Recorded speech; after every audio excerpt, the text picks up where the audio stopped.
Good day to you, Shadow Warrior collectors. Shinobi 1, back again in the official Shinobi 1 uniform. Hopefully you've seen part 1 of the Sam Firstenberg interview. We kind of just did like a broad scope of everything that he's worked on and kind of started getting into the nitty-gritty of Ninja 3. And yeah, it was a really great time visiting with him. An honor and a pleasure talking with Sam and reminiscing about these movies, and him sharing some things that some of us may already know, some of us may not already know. But part 2 is now upon us here, where we're going to get to some of the burning questions that we had. There were some scenes that were there in Ninja 3 that never made it to the finished product. We did get to see them in some of the trailers, and there's also been some promo pictures. Namely, the one scene that most of us have on our minds is the flashback scene where Shokasugi is taking on a bunch of ninjas, including the Black Ninja himself, and he ends up killing his father and then throwing a shuriken in Shokasugi's eye. And there was a lot more to that scene.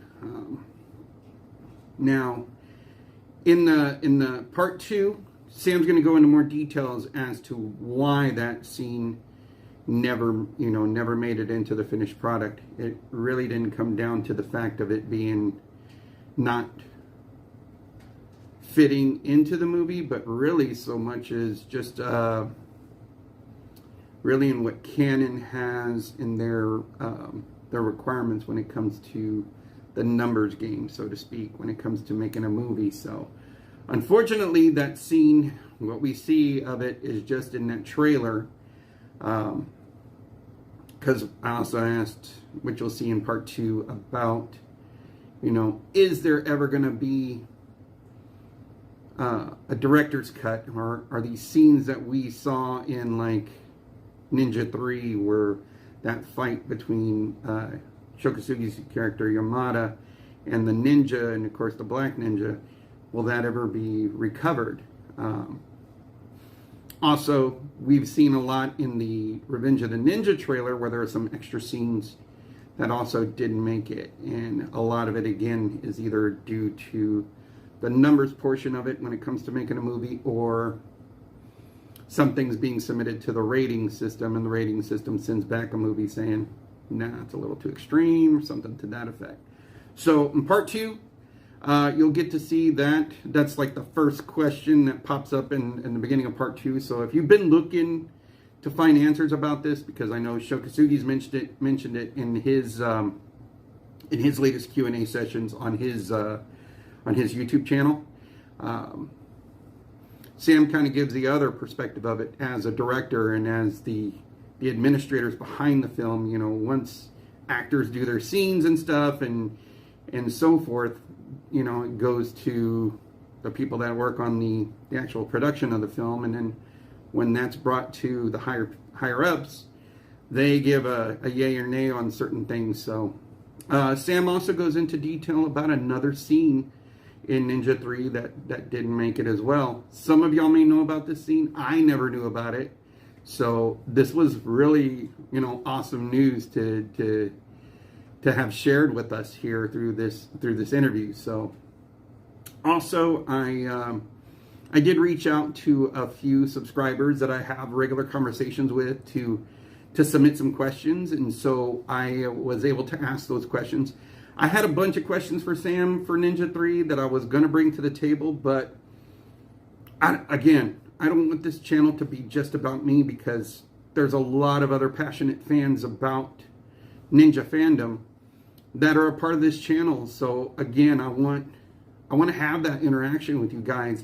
I want to have y'all involved with this channel as well. So that's why I reached out to a few of you when I finally started getting information with Sam about setting up this interview, and I said, You know, I instant message a few of you because some of y'all were just conveniently within reach of me saying, hey, give me a question or two that you would like to ask Sam Firstenberg. And I'll try and make sure that it gets in, and I'll name you, I'll give a shout out to you guys as I ask the question.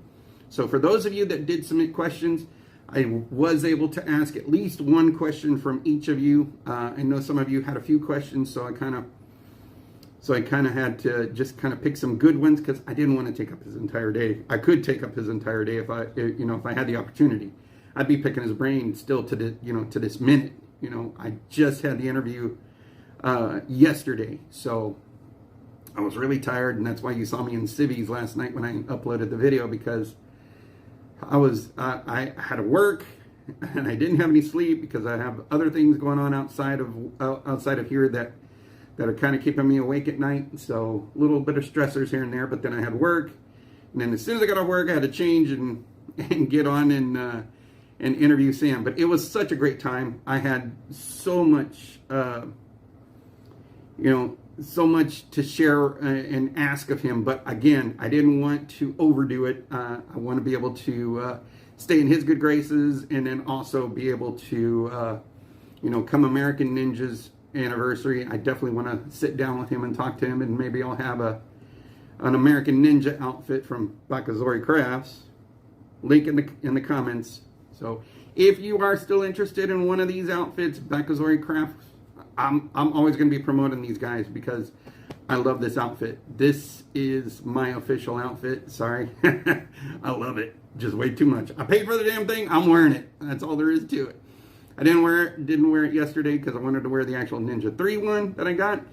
But I also wanted to not wear the mask because sometimes it does muffle my voice, and so I didn't want us to have any communication issues between me and Sam, and I didn't know how the mic would pick it up, so from Zoom.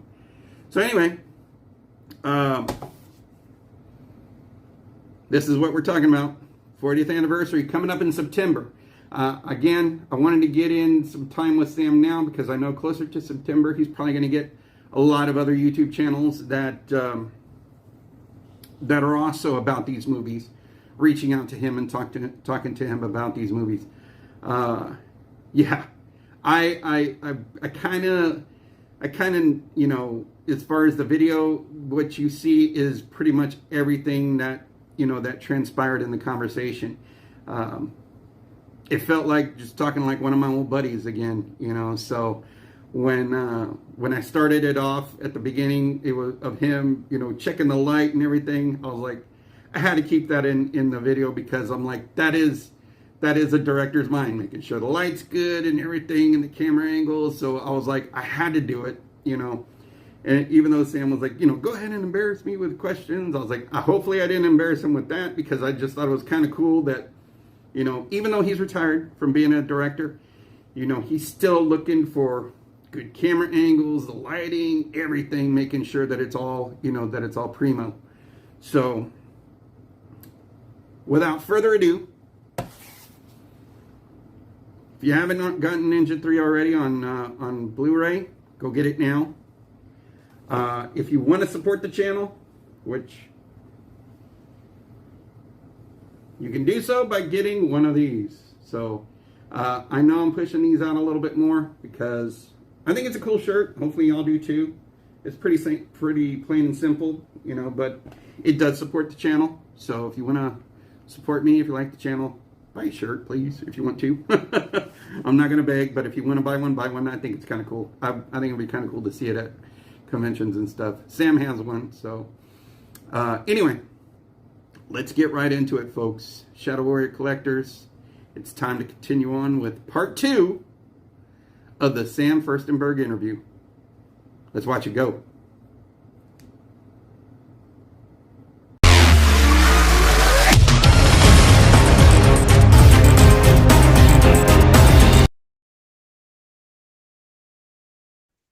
Now, back to Ninja 3. I know I've got some other questions that I've got some of my buddies and subscribers that are going to be asked, that I'm going to ask you here too, but sure. This one's been on my mind for a while. Were there any ideas or plot points to the Ninja 3 storyline that didn't make it to the finished movie that you wished as a director had been in there? Like maybe a Sam Firstenberg director's cut of Ninja 3? Here's what happened. In Canon, the company that were producing those movies, there was a policy that movie will not go over 95 minutes. So this was a policy of the company. The 95 minutes idea, 90 to 95 minutes, has some roots in it because it fits exactly to 4 screening in the theater or 5 screening. If the movie is longer, they are losing 1 screening, the theater. So, when they have a movie of 2.5, 2.25, 2.5 hours, they lose 1 screening. 90 minutes fits into 4 or 5 times, depends on the time slot, right? But they're losing a screening, so they sell less popcorn, etc., etc. Secondly, 95 minutes fits exactly into 2 hours of television show with the commercial. So that's another consideration. So 95 minutes from a commercial point of view, from sales point of view, is good for selling to theater and selling to television. So this was canon. They were adamant about it. When we came back with Revenge of the Ninja, with Ninja 3, with Electric Boogaloo, we always, at the first cut, when we finish first editing, 2 hours, 2.25. Now we have to sacrifice a few things. And I'm saying it in 2 ways. One thing is not every scene works well. Sometimes, even if everybody on the set has the best intention, when you come back to the editing room and you put it together, they don't work, or they don't work as well as the other scene. So if you have to sacrifice something, even if it doesn't kill the plot, the story, you sacrifice the scenes that are not so great. Then you sacrifice the scenes that will not alter the plot, will not change the plot too much. So what I remember from Ninja 3, there was a huge flashback, backstory. Sho Kasugi with his father and the bad ninja and David Chang. And there was a huge battle and a story about family feuds, 2 ninja families feud, 2 groups. And that's why Sho Kasugi is losing his eye in this, and he has a revenge deal with David Chang, with the bad ninja. This had to be cut. Eventually, we cut it to short flashback. In the original story, it was a story, almost like a story element, not a flashback. Here, we somehow converged it to flashback. Sho Kasugi is thinking about it at some point. The other thing, one more scene that I remember that Sho mentioned in his interview, he choreographed or concocted the fight by the swimming pool. He always had gimmicks and ideas, and this idea was that he will fight with towels, with wet towels, and use the wet towels as a throwing element. And he choreographed the fight, and so some villain characters are coming to a hotel to assassinate him because he came from Japan, so he stays in a hotel. And some villains are coming in to assassinate him, and there was a fight sequence that did not end up in the movie for time reasons, for I don't remember what reason, but there are still photos from this fight and video, because I saw even video. I never saw a video, but I saw still photos. I saw that there's a trailer, there's an old trailer for Ninja 3 out there along with Revenge. And I saw some of the extra scene there with Sho Kasugi with his father and all the ninjas. Yeah. I know one of my buddies asked that question. No, I know. That I know. But it was crazy. I actually just saw that trailer 2 days ago, and I was like, that was one of the original trailers, and I was like, holy smokes, that would have been. So sometimes the trailers are done before we pare down the movie. But I'm telling you, it still exists as a flashback. He remembers what happened before he confronts the bad ninja. But the swimming pool, the fight with the towels, it's not in the movie anymore. But there are stills of it. There are some photos from this fight with the towels. but there might be others that I don't remember. 40 years, as you said, that's so many years. Oh, yes. There might be other scenes that which did not end up in the movie, and I don't remember anymore. But we left. In Revenge of the Ninja, there was a decapitation, which is not in the movie. We got X-rated. There was a sequence of killing a policeman on the roof, which we had to cut out because of the X-rated. So sometimes it's not only us that decide to cut. Sometimes, when the movie went to the rating system, there is a committee. They send you back the movie with notes. And sometimes we had to take out things because they didn't like it in order to get the R rating. So those were another reason that few things are missing. I still also on my Pakistani poster, and I saw it in the trailer. There's a guy in a white suit with a sniper rifle for Revenge of the Ninja. Yeah, and he gets killed. Yeah. But it was too brutal for them. It was an arrow through the neck. Arrow goes into the neck. So it was too brutal for the commission, for the board, the rating board. There was the little boy getting shuriken in his head. Yes, Shane taking the shuriken to the head. Yeah. This is out. Violence against children is not allowed. So, I'm sorry, you were going to say? No, I said that this is another reason why things were cut out and they are not in the movie anymore. Now, because Canon went bankrupt at the end of the fate of the company was bankruptcy. So we don't know where all the outtakes, I don't know, they were in some warehouses, who knows? So people were looking for the outtakes of Revenge of the Ninja. And we had a lot of contact with MGM, not only myself, and other people and MGM, which today owns the movie, it's now Amazon, but anyway, they looked for it and they searched, but they didn't have, all they have is what so-called the final cut negative. Because when everything was, all the decisions were final, then the original negative was cut and spliced with the glue. Mm-hmm. And this was given to MGM. They don't have the outtakes and everything which did not end up in this. So all the scenes which they were put in cans and they were probably put in some warehouse. I don't know. And since Canon went bankruptcy and maybe they didn't pay the warehouse anymore and somebody threw it away. Nobody knows.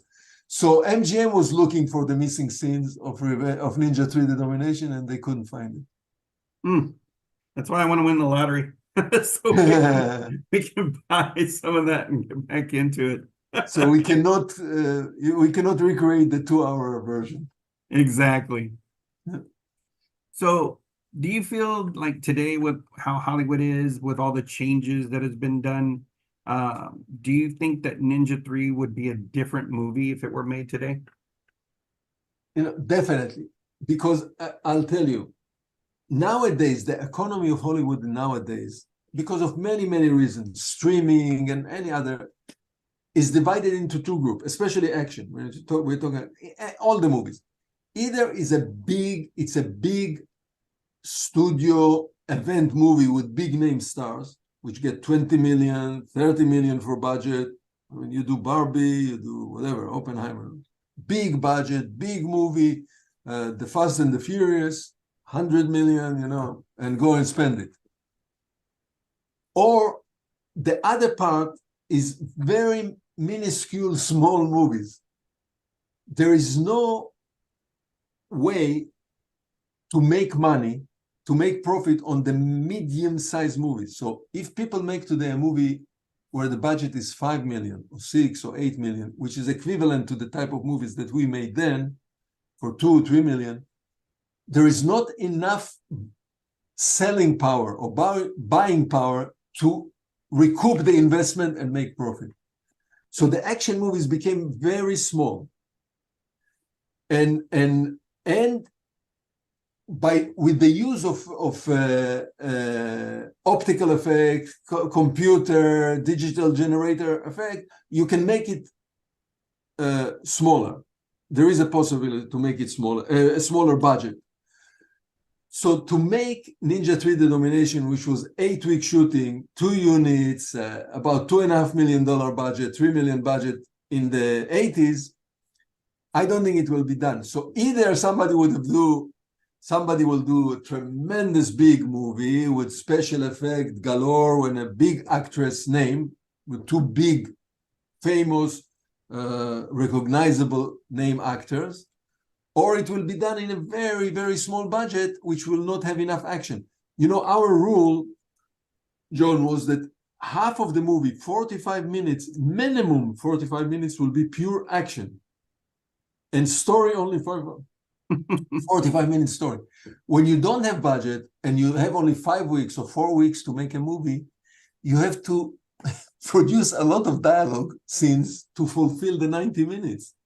So you get 10 minutes, 15 minutes of action, 20 minutes of action. But to produce 45 minutes of action plus more than 45 minutes, you need money and time. Right. So back to your question, the economy of filmmaking today in Hollywood will not allow either Revenge of the Ninja, American Ninja, Ninja 3: The Domination to be made. Either huge movie or very small movie that pretends to be action, but it's not really. I don't call them action movies. For real. So we talked about 40 years these movies have been around for, and they still have an effect on people today. And I've noticed an uptick in ninja fandom, and also seeing like there's some new shows coming out. I know that Netflix has got this show called House of Ninjas coming out soon. Shogun's coming back, but this time it's kind of looks like it's been revamped a little bit or had some changes to it, but it's going to end up on Hulu. And then, of course, what we talked about earlier with Shokasugi with his Q&A, and Mike Stone is now even talking about, his time in ninja movies as well. But yeah, looking at it now, and when you did these movies, did you ever think 40 years from now we're going to be talking about these movies, or did you just think, hey, like you said, movies made and then sometimes they're forgotten? Did you just think that it was going to be in the past, in the wind? Not in my wildest dream.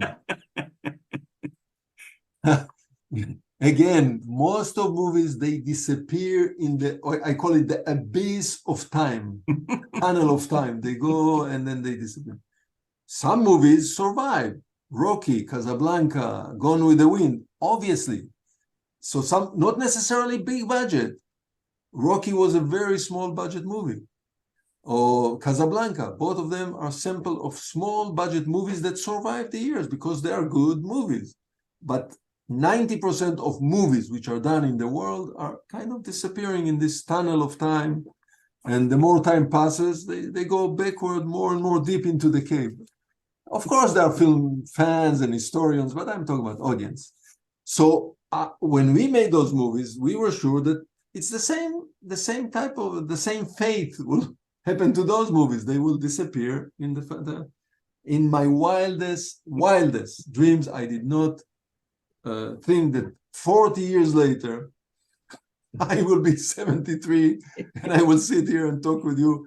And there will be a screening, as I told you, next week, Breaking to Electric Boogaloo. Last year, there was a screening in Times Square of Revenge of the Ninja. 40 years, yes. 40 years for Revenge of the Ninja in Times Square in New York. It's unbelievable.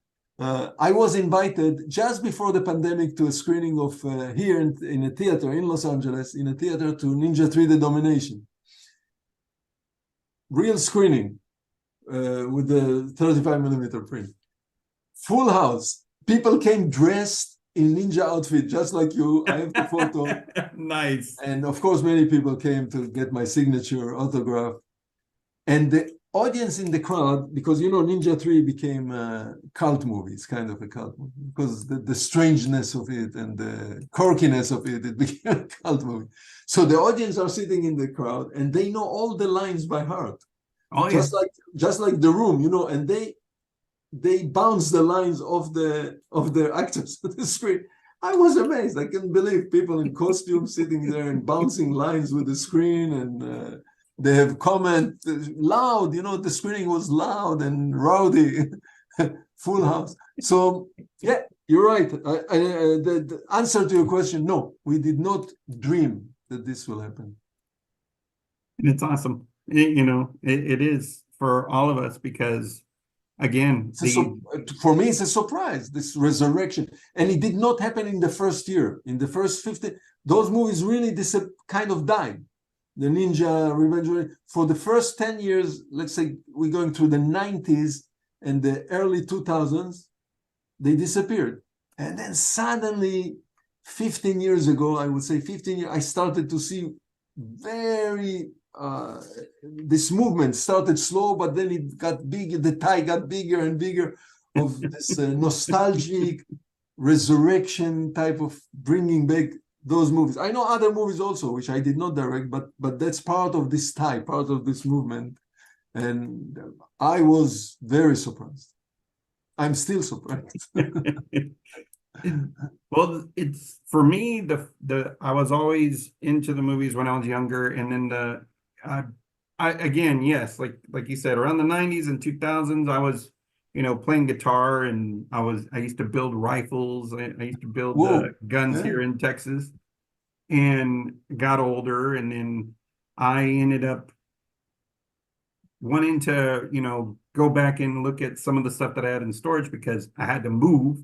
I had a heart attack, which led to a triple bypass, and so when I had that thing, I was like, all right, well, I'm going to try and be a little bit better of a person than I was before, and so I started going through my storage, and I started finding my old Ninja stuff, and I was like, I still love these movies. I'm going to go back and watch them again. While I was in the hospital waiting to get my surgery, I'm sitting there watching Revenge of the Ninja on my phone. So, and then after that, I started getting back into the fandom again, and I met one of my buddies, Jamie, who had a ninja sword, and I said, I'll buy it off of you, but I was like, man, I better survive this surgery because that's going to show up in the mail next week. So I need to do this. So I hope it helped you. So it was great, and then I just got back into it, and the fandom is just amazing. Met a lot of great friends through it. And then, of course, being able to sit down and talk with you today and having this opportunity, it's mind-blowing for me to be able to have this opportunity. So. And you mentioned that you have some question from other people. Yeah. So speaking I'll of be happy to answer. So I have Anton Gordeev from Bakazoid Crafts. He's actually the tailor of this outfit here. Wow. And then also my buddy Tim Broussard, they both kind of asked the same question, and it's actually about this outfit. So the Ninja 3 Evil Black Ninja costume is iconic for most of us Ninja film fans.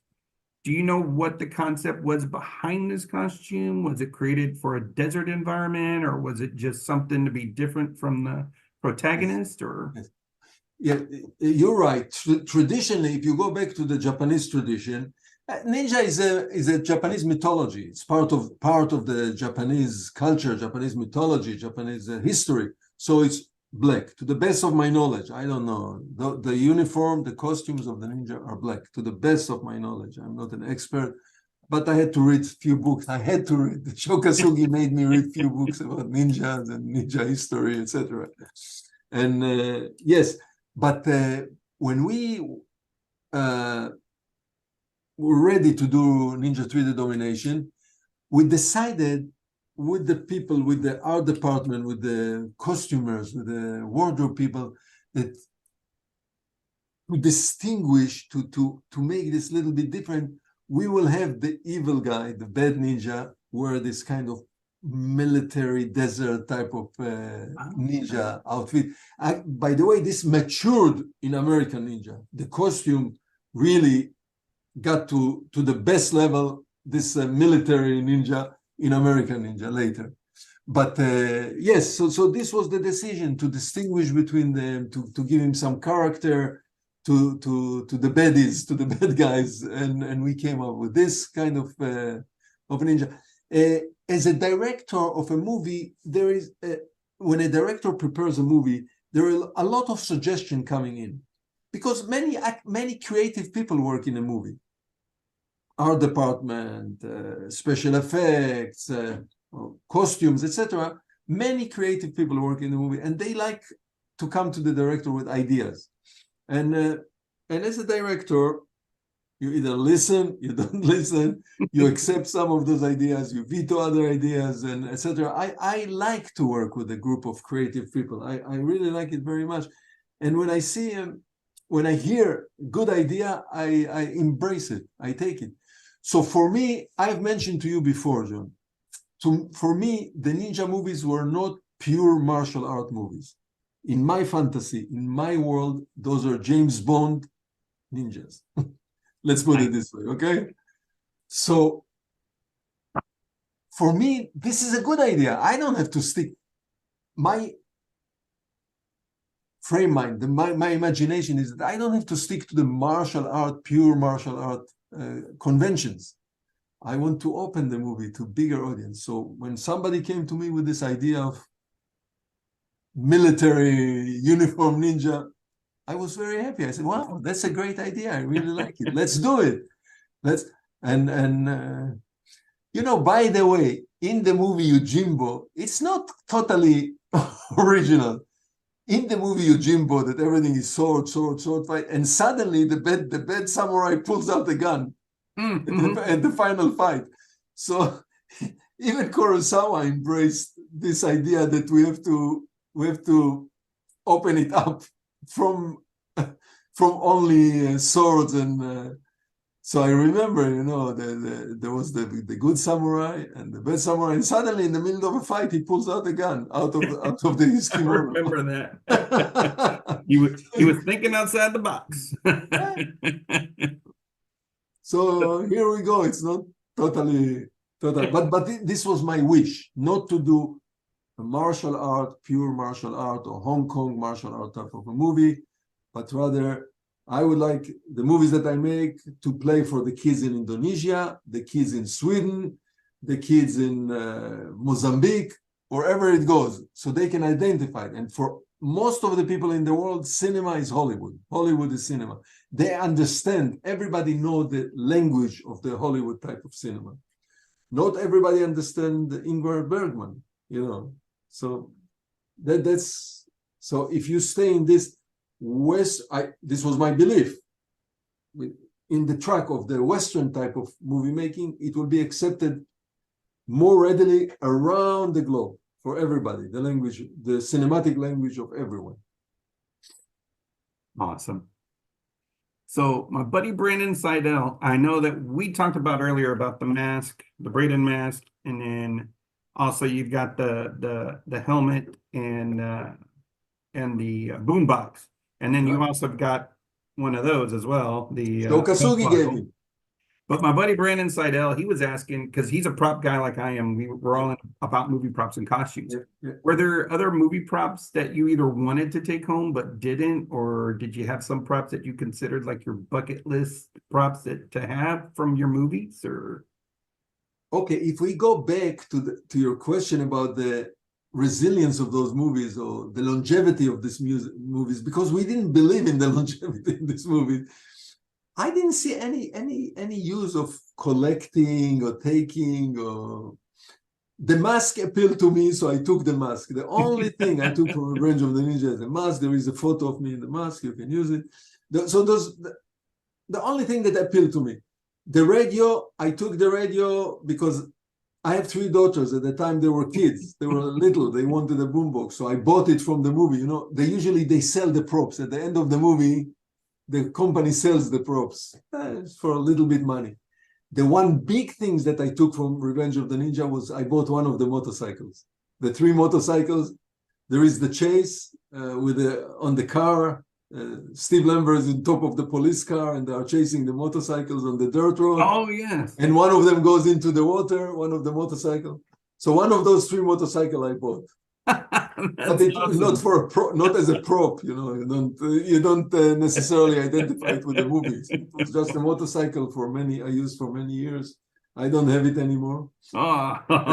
And the helmet, I don't remember why I still have the helmet. On this telephone company, the Bell company. I don't know why I had it. No, I did not. From American Ninja we did in the Philippines, I did not bring anything back from the Philippines. Nothing. Gotcha. And as I told you, this belt buckle I got as a gift from Sho Kasugi. He was selling it in a little red boxes. Oh, He manufactured them and sold them. So everybody who wanted, maybe I bought it from him, or maybe he gave it to me as a gift, and from Sho. And at the end of Revenge of the Ninja, he gave me the double sword, long katana and long sword, samurai swords, not display sword, samurai sword, not a ninja, nothing to do with ninja. No, I have posters. I have some of the scripts. I was looking for a script of Riverbend. I couldn't find it. I have the script of, and I kept the storyboards, which are the most interesting. Oh. And I have few pages of the storyboard, but maybe one day I will scan the entire storyboard. It's also like a book, like a little booklet of all the action sequences of Avenging Force and American Ninja, maybe also Revenge of the Ninja. So those are personal articles, reviews. I found that stuff more interesting than props. At the time, I didn't think, again, who would have thought about it, that it will, some people will be collecting it nowadays. We didn't think about such a thing. So a buddy of mine, Michael Lohr, he asked, of all the Canon films you directed, what was your favorite filming location? Well, I will tell you guys that my favorite movie from Canon days, location-wise, and as a movie, is the movie Avenging Force in New Orleans. Filming in New Orleans and the surrounding in the bayous was very, very interesting, challenging, very visually interested. So, and the movie itself, in terms of story, plot, and action, is better, I would say, better than all the ninja movies. Really? In action, in the type of action that was concocted. Of course, the story is tight. The story was written by James Booth, the British actor James Booth, and he's also one of the characters in the movie. And some great acting, John P. Ryan, great acting, and challenging. We were in the swamps for 2 weeks, in the rain, in the water, for 2 weeks, 2.5 weeks, fighting, day and night and day, with rain coming on top of us. Was very technically challenged. The fight sequences are very interesting. We had to recreate the Mardi Gras. It's not a real one. We recreated the Mardi Gras with thousands and thousands of extras. So it was the most interesting and challenging and interesting. And I also believe it's a good movie. It does not have the popularity and success of the ninja movies by all means. Definitely not the American Ninja, but still I think it's a solidly good movie. Really. My buddy, the story is so tight. We didn't change like one word in the script. The script was it was good to go through and through. And it also is a political, it's a white supremacy, the subject is interesting, not only that's my feeling, that's my answer. Awesome. Well, my buddy Greg Foster from Australia, he asked, would you consider doing another ninja movie with Sho Kasugi or another American ninja if the offer came up to the table for you today? Only if it will be a decent budget, high budget. There were here and there offers came over, but as I explained earlier, the economy of filmmaking with the streaming, with this whole idea of streaming, the economy of streaming has shrunk the budget of movie making to very, very small budget.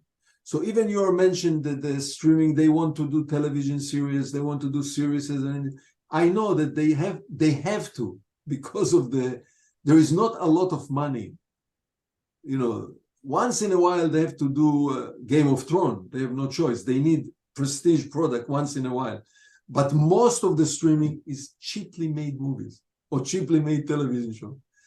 So, if a big star will come and say, big star name will come and say, I want to do a ninja, American Ninja. Suddenly the budget will be big. It will become an event movie. And most probably they will hire some young director who is an expert of visual effects and digital effects, and not me. But I don't think I'll go back and do a small little short schedule, low budget ninja movie, because we'll not be able to rise to the level of what we did with the low budget of today, and to go and work on a small, but the director still have to give his 16 hours a day work, because that's more or less what directors spend every day, 14, 16 hours working hour day.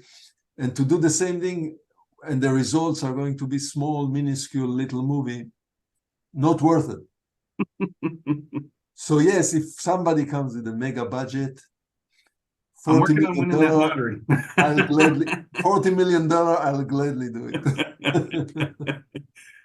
My friend George, he asked real quick here, if you could work with anyone, dead or alive, to make a film, who would it be?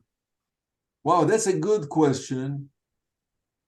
Gee, good question, because I had a chance to work with some good actors, but I will tell you the truth. It's the way I have to think about movies, or a director, in my belief. It's the movie, the story first. It's not that, okay, I would love to make a movie with Tom Hanks, okay? But what? Okay, me and Tom Hanks, let's now, what is the story? What are we doing? Okay, yeah. It's nice to work with good, solid actors. The tools of the director are actors. The director is not on the screen at the end of the movie. Are the actors who are fulfilling the ideas of the directors are the ones who you see on the screen. So any good actor, I just, I was throwing the name Tom Hanks. If I can work with Tom Hanks and do Private Ryan, I would love to. But first comes the story. What is the story? What do we want to tell? What is the plot? What is the plot that we want to tell?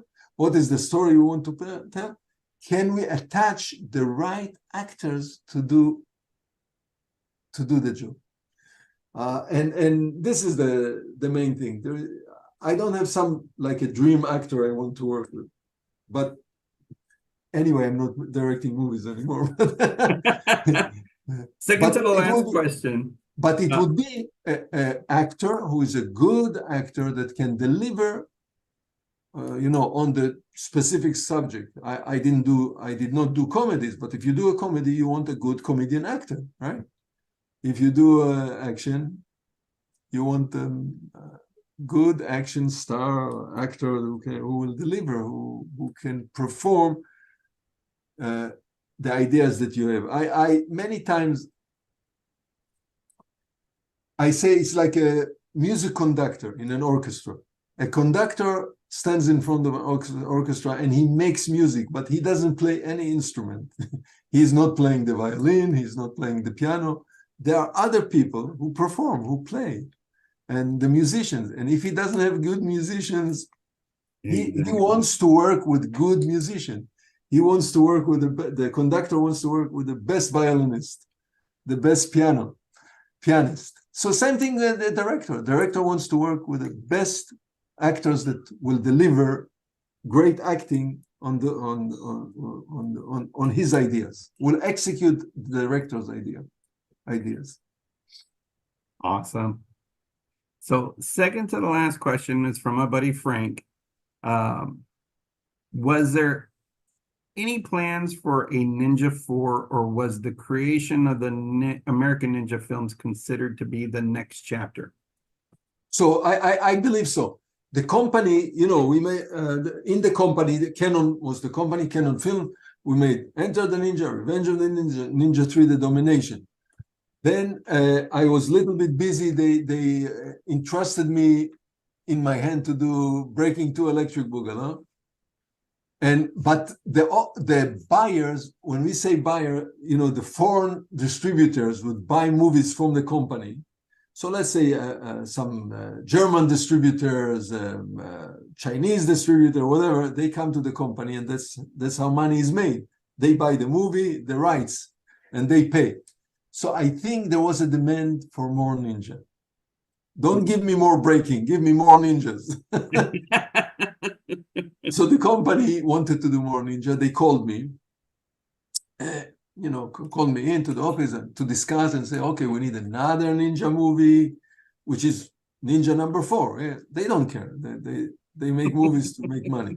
So ninja number 4. But this time, this was not my idea. Again, Menachem Golan said, but this time we are going to make American ninja. So we take this revolution, this crazy idea of that we took a ninja, a mythological Japanese character. First of all, we decided it's a villainous character in the mythology of Japan. It's not a heroic, it's not a honorable. The samurais are the heroes, the honorable people. The ninjas are the dirty villains. They are not honorable character in the Japanese history or mythology. And then, so first of all, we took this ninja, which is negative character, and we turned it into a hero, a positive character. This was the revolution number 1. Revolution number 2, we'll westernize it. We'll make it American. No more Japanese. Forget the Japanese ninja. Now we are going to have American ninja. Okay, so this was his idea. The company, Menachem Golan, the head of Canon Film. For me, it was a great idea. I actually thought it's a great idea because, again, it goes to the thing that I was not stuck with. I don't come from the world of martial art. I was not stuck to the idea that we have to be purists. And American Ninja, of course, American Ninja. We still, at that point, that early, we didn't have an idea how do we build it? How do we put it together? That American Ninja, what is he? Is he like some kind of a cowboy running on a horse? We didn't have any idea. Later on, it came to the idea of the military. But the answer is yes. From a commercial point of view, from a corporation point of view, this is Ninja number 4. But it became a new franchise by itself. Just so happened. And they came out amazing. So oh yeah, this is very popular. American Ninja are very, very, very popular. Now the last question comes from my buddy Greg, who's also on YouTube. He asked, was there a backstory as to why the scientist and his girlfriend were assassinated at the opening of the film? Yes, I get this question a lot. And you know what? If I'll find original script, maybe there was. I really don't remember. I think that this bad ninja, David Chang, was played by David Chang. I think he was hired to kill them for some reason. Nothing to do with him. He didn't have any personal vendetta against them. So just to, in all those movies, all the movies that I directed, I had this belief that we have to start with a big action sequence, no matter what. That's how the movies start. So if you see all the movies I directed, which are action movies, they start with a big action number. If it's a dance movie, it starts with a big dance movie. So you tell the audience, it's a telegraphing to the audience, you tell the audience, you are in the right place. You're sitting in the right seat. You are going to see an action movie. Don't worry. Or you are going to see a dance movie, okay? But we're doing the action. So it had to open with an action movie. The action movie, by the way, James Bond always starts the same way. Every James Bond starts with a big action movie. The opening action movie don't necessarily have to be connected to the story later. The story the plot starts after the first opening action sequence. But there is some connection. Okay, this is the bad ninja. He's connected. Later on, he will die and his spirit will move into Lucinda. So I think, if I remember correctly, he was hired as an assassin just to kill those scientists, nothing to do with him, which is an excuse. For me, it was an excuse for a big action sequence at the beginning. That's it. nothing else. And an amazing action Same, sequence. Revenge of the Ninja starts with a big action sequence in Japan. Yes. It ties in later to the story, but really it's a piece by itself. The story starts when they arrive in America. When Sho Kasugi and his kid, they arrive in America, that's the beginning of the story. So, and so on and so on. American Ninja #2 starts with motorcycles. They arrive into a bar. There is a big fight in the bar. You don't know why, what, where. Then you see one of them is they kidnap one character, and American Ninja, same thing. The convoy goes out on the way, in the jungle, big action sequence. So the answer, I think there was a reason. It was clearer and more, but because, as we mentioned before, we had to trim down our movies to 95 minutes. Maybe the reason was taken out, the explanation was taken out. I don't remember today. Gotcha. So, any projects that you're working on aside from what you did with Riverbend? Is there anything coming up in the pipeline that you plan on taking on or anything? Or no, I'll tell you, John. Most of my project, if it's film project, they had to do with the preservation of the legacy of the movies of the 90s. In the last few years, I was involved in many projects. I was involved in the writing a book. I didn't write it, a big book, Stories from the Trenches. Did you see it? I'll show you. 1 second. You will edit it later. That's all good.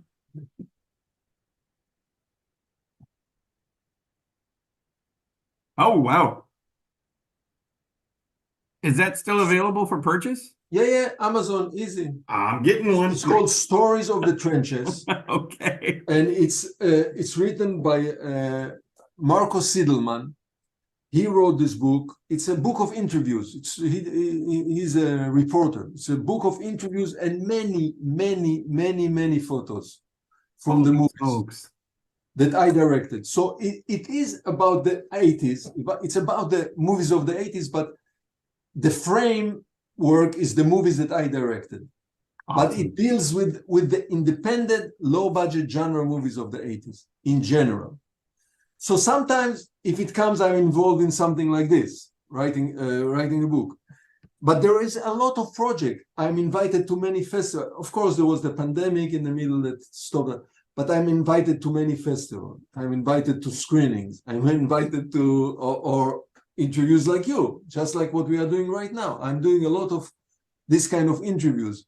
Now, in the last 2 years, I'm busy in restoring the movie Riverbend with Steve James, which was a project that I really wanted to do for many years because I was very sorry that the movie disappeared, because it's an interesting, very interesting movie, and I'm proud of it.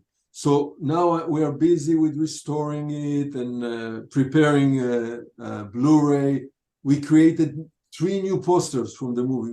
We are not using the old posters of the movie. So we created 3 new posters, and they look fantastic. I saw them on your Facebook. You saw the posters. Yeah. We can display them when you do the editing. And so on. So really, I'm concentrating. It's not that all I do from the moment I wake up in the morning. Of course, I have grandchildren. I disclose to you that I build furnitures. That's my hobby, carpentry. I design and build furnitures, and no, but that's what I'm not involved in movie project that will become movie directing. It's hard work. It's very hard work. If you really put your heart into it, it takes almost a year of your life and many hours. And if I don't believe that the results are going to be great, at my age, I don't need to get into it. I'm already on Social Security and pension. I'm okay. Well, I must say, my friend, you have, like I said, you've really your contributions to movies just as a whole, not even just ninja movies, but as a whole. I mean, your contributions are amazing. I mean, I'm really grateful that you took the time with me today, and as well as, sharing with us a little bit of Ninja 3 history. And I hope that when American Ninja comes up that we Yeah. revisit again. By all means, I'm happy. I'm happy that you have invited me, and I hope that we answer questions, all the questions, and Oh, you did indeed.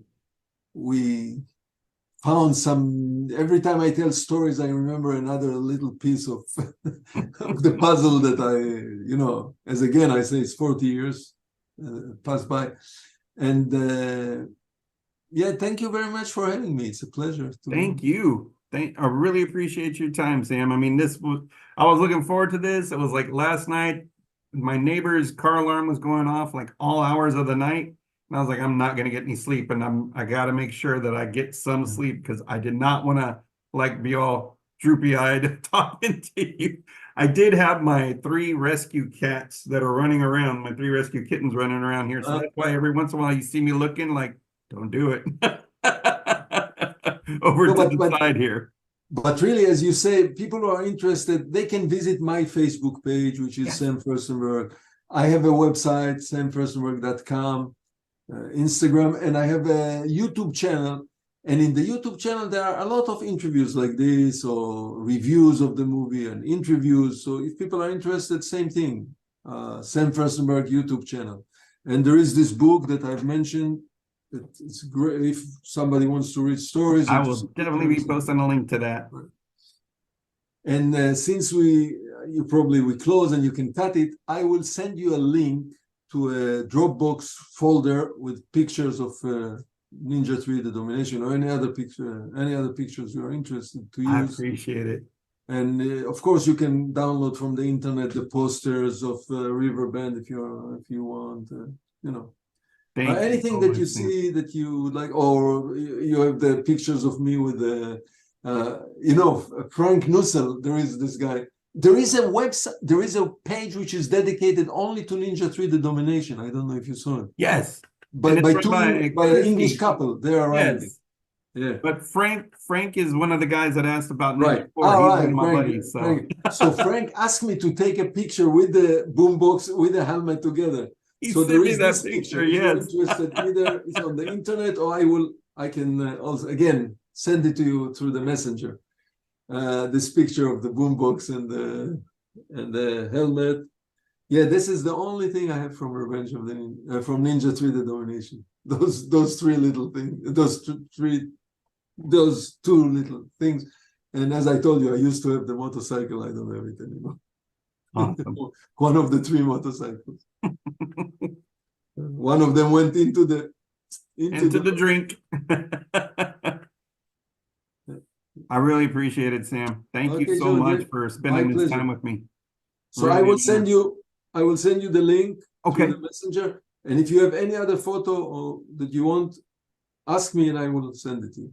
Okay. I appreciate it. Thank you so much. You take care. You too. Thank you so much. Bye. Bye-bye.